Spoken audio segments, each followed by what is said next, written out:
They have built an entire empire on being the lovable, quirky family from rural Georgia that can tackle anything together. For years, we have tuned in to watch them renovate homes, navigate relationships, and overcome the unique challenges of their lives with humor and grit. But if you have been paying close attention lately, you know that the picture-perfect image is starting to show some serious cracks.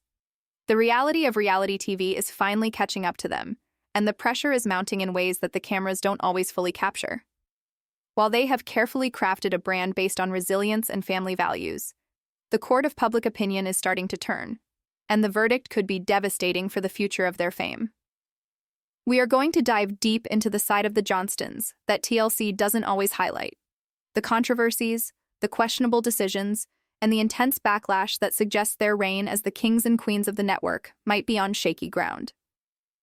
Before we peel back the layers on the real drama happening behind the scenes, make sure you hit that like button and subscribe to the channel. We are digging into the stories that matter about your favorite reality stars, and you do not want to miss what is coming next. To understand why things feel so tense right now, we have to look at the foundation of their fame. For over a decade, this family has sold us a very specific narrative. They are the do-it-yourself family. They are the ones who don't hire contractors because they can figure it out themselves. They are the parents who push their kids to be independent, sometimes to the extreme. This formula worked for a long time. It was inspiring. It felt authentic. We watched them transform a fixer-upper into a dream home, and we cheered them on. But as the seasons have rolled on, that can-do attitude has started to look a lot more like stubbornness to many viewers, and the charm is beginning to wear off. The first major crack in the facade comes down to the constant, never-ending renovations. In the early days, it was impressive to see Trent and Amber tackle a project. But recently, the scale of these projects has become overwhelming, not just for them, but for the audience. We are watching what feels like a frantic need to control their environment. Fans have taken to social media in droves to question the safety and the legality of some of these massive undertakings. When you are moving walls, changing plumbing, and altering the structure of a home on national television, you are inviting the world to inspect your work. And the internet detectives are ruthless. There has been growing speculation in online communities about whether all of these projects are actually up to code. While we don't have a gavel coming down in a courtroom, the judgment from the fan base is loud and clear. People are asking if Trent's confidence sometimes outpaces his expertise, and if that is putting the family's greatest asset, their home, at risk. This obsession with renovation ties directly into the second major issue that is eroding their popularity: the controlling dynamic within the household. The perfect family image relies on everyone playing their part, but as the kids have grown into adults, the friction has become undeniable. The show was built on the parents knowing best, but now we are seeing adult children who are struggling to break free from that orbit. The tension isn't just scripted drama, it feels uncomfortable and real. Viewers are starting to turn on the parents, criticizing them for treating their adult children like employees in their renovation empire rather than independent people.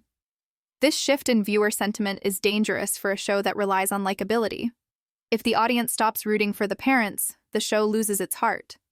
Then there is the issue of their standing in the community. While the show portrays them as the ultimate neighbors, the reality of filming a production of this size in a quiet rural area is inherently disruptive. We have seen this happen with countless other reality families. The trucks, the crews, the lights, and the noise change the dynamic of a neighborhood.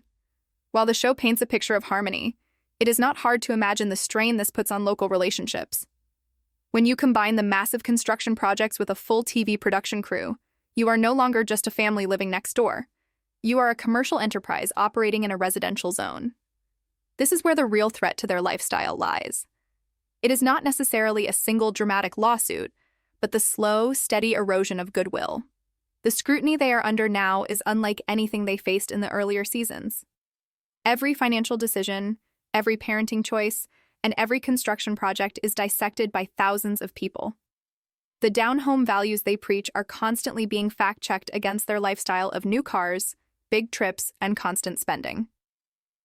The audience is becoming cynical. They are starting to wonder if the Johnstons have lost touch with the relatability that made them famous in the first place. When you lose that connection, when the fans start feeling like they are watching a business rather than a family, the ratings drop and the network takes notice. We are also seeing a shift in how the kids interact with the filming process. There is a visible fatigue. You can see it in their eyes during the confessionals. They have grown up with a camera in their face, and as they try to navigate college, dating, and careers, the intrusion of the show seems to be taking a toll. If the kids decide they want out, or if they decide they want more control over their own narratives, the entire premise of the show collapses. The parents might be the captains of the ship, but the kids are the crew, and without them, the ship doesn't sail. Ultimately, the Johnstons are facing the same existential crisis that hits every long-running reality family. They have to escalate the drama and the projects to keep people watching, but that escalation invites more criticism and more risk. They are walking a tightrope. One major mistake with a renovation, one public falling out with a neighbor, or one child deciding to speak out against the production could bring the whole thing crashing down. They aren't battling a villain in a courtroom drama. They are battling the law of diminishing returns and the inevitable fatigue of an audience that is becoming more critical by the day. This scrutiny goes far beyond just mean comments on social media, because when you start digging into the financial reality of the Johnston family, the stakes get significantly higher. We have to talk about the money and the sheer cost of the lifestyle they are broadcasting to the world. In the early seasons, the appeal was that they were a blue-collar family making it work. Trent was the grounds supervisor at a local college, and Amber was working hard to finish her degree. It was relatable.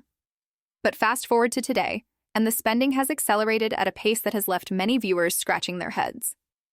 We are seeing a constant rotation of new cars, expensive vacations, and unending home additions that cost tens of thousands of dollars. The question that is starting to circulate in the fan forums is uncomfortable but necessary. Is this sustainable, or is this a financial bubble waiting to burst? When a family transitions from a regular income to reality TV money, the lifestyle creep is almost inevitable. But the danger here is that their entire income stream relies on their likability. If the show is canceled, the cameras turn off and the paycheck stops. Yet, the property taxes, the maintenance on a massive estate, and the lifestyle costs remain. This creates a pressure cooker environment where they are forced to keep the drama high and the projects big just to keep the network happy. It forces Trent and Amber to constantly up the ante. They can't just fix a leaky faucet anymore. They have to build a massive outdoor pavilion. They can't just have a family dinner. They have to manufacture conflict about their adult children's dating lives. This desperation to stay relevant is where the mistakes happen, and it is where the potential for real legal trouble begins to fester. Let's focus on that riverside property. This is where the narrative shifts from just overbearing parents to potential negligence that could invite the legal hammers to drop. Viewers watched with anxiety as the family dealt with massive flooding issues on their land. Water management is not a hobbyist project. It is a serious engineering challenge that involves local laws, environmental regulations, and the property rights of neighbors. When Trent decides to rent an excavator and start reshaping the land himself, he isn't just digging dirt. He is potentially violating zoning ordinances and altering water runoff that affects the entire ecosystem of that area. There has been intense speculation online, reports, if you will, that this DIY approach to major landscaping has raised eyebrows in their local municipality. In the world of real estate law, altering the grade of your land in a way that pushes water onto a neighbor's property or into public waterways is a massive liability. While TLC frames these scenes as Trent just being a man's man getting the job done, legal experts who watch reality TV know that this is exactly the kind of behavior that triggers lawsuits. You cannot just reshape the earth because you have a rental bulldozer and a weekend off. If there are indeed neighbors downstream or next door dealing with the consequences of the Johnstons' terraforming, it is not a matter of if a lawsuit happens, but when. And this brings us to the neighbor theory. We know that reality TV production crews are a nightmare for quiet neighborhoods. Imagine living on a peaceful country road in Georgia. Suddenly your neighbor becomes a national celebrity. There are production trucks blocking the road, bright lights illuminating the night for late shoots, and drones buzzing overhead to get those sweeping B-roll shots. The Johnstons portray themselves as the heart of their community, but logic tells us that their presence is a disturbance. We have seen it happen with the Roloff family on Little People, Big World, and the Gosselins on Kate + 8. Eventually, the neighbors get tired of the circus. The rumor mill has been churning with the idea that the Johnstons aren't quite as beloved locally as the show suggests. There is a very real possibility that the gag order people speculate about isn't a criminal one, but a civil settlement. It is standard practice for networks to pay off unhappy neighbors to keep them quiet and keep them from filing noise complaints or harassment suits that would shut down production. If a neighbor is suing for loss of quiet enjoyment of their property, that is the kind of boring but lethal legal battle that can bleed a family dry. TLC would fight tooth and nail to keep that out of the headlines because it ruins the illusion. The show relies on us believing the Johnstons are the perfect neighbors, not the neighborhood nuisance. If a legal filing were to leak showing that the people living next door are miserable, it shatters the wholesome image instantly. But the external threats are only half the story. The legal and ethical gray areas inside the house are just as concerning. We need to talk about the leases and the evictions. Trent and Amber made waves when they essentially forced their adult children, Jonah and Anna, to move out or abide by incredibly strict contracts to live at home. While they frame this as teaching responsibility, it walks a very fine line. In the eyes of the law, once a child is an adult and paying rent, even if it is to their parents, they have tenant rights. You cannot just kick a tenant out because they didn't clean their room or because you didn't like their attitude, yet this is the dynamic we see playing out for entertainment. There is a growing theory among the fan base that the control Trent and Amber exert over their adult children goes beyond parenting and enters the realm of financial coercion. These kids have been working for the show for their entire lives.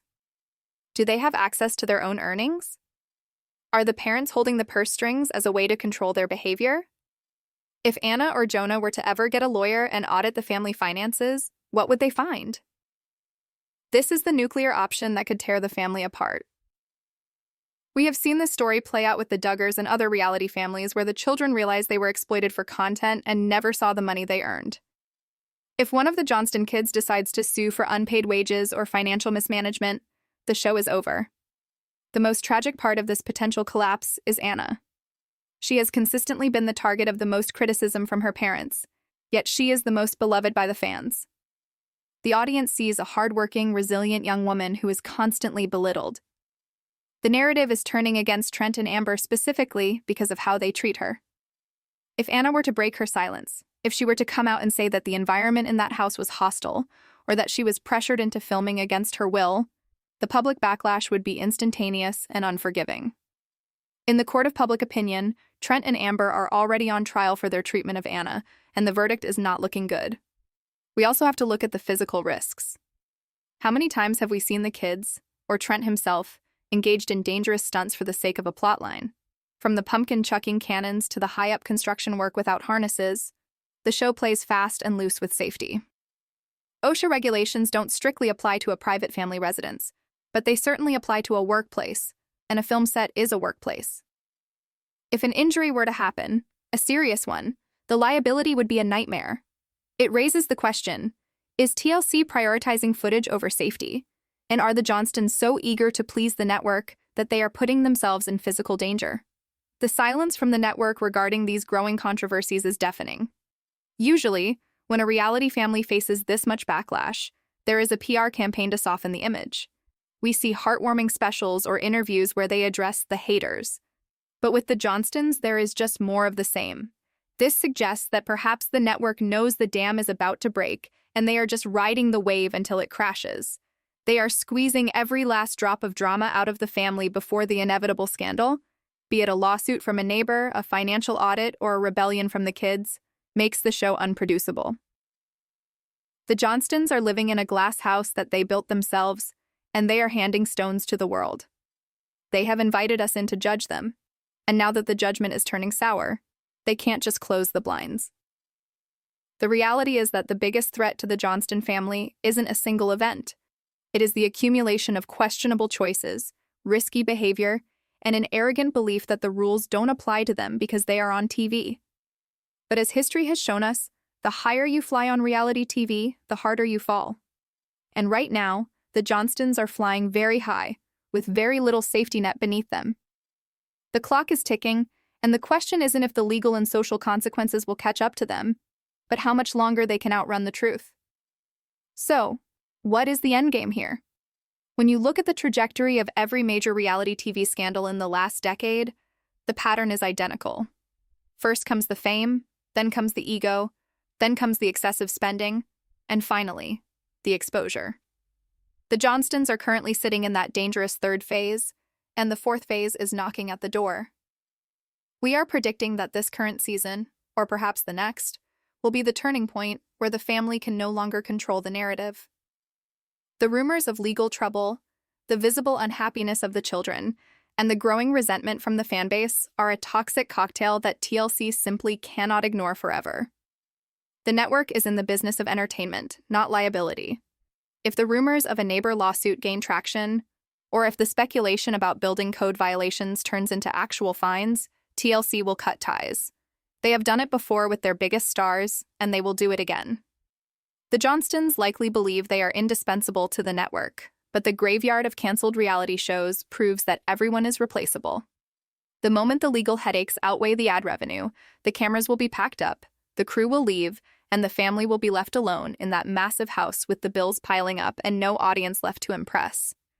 This potential lawsuit, whether it stems from a disgruntled neighbor, a zoning board, or even an internal family dispute, would be the final nail in the coffin. It would validate everything the critics have been saying for years, that the wholesome image was just a mask for a chaotic and controlling reality.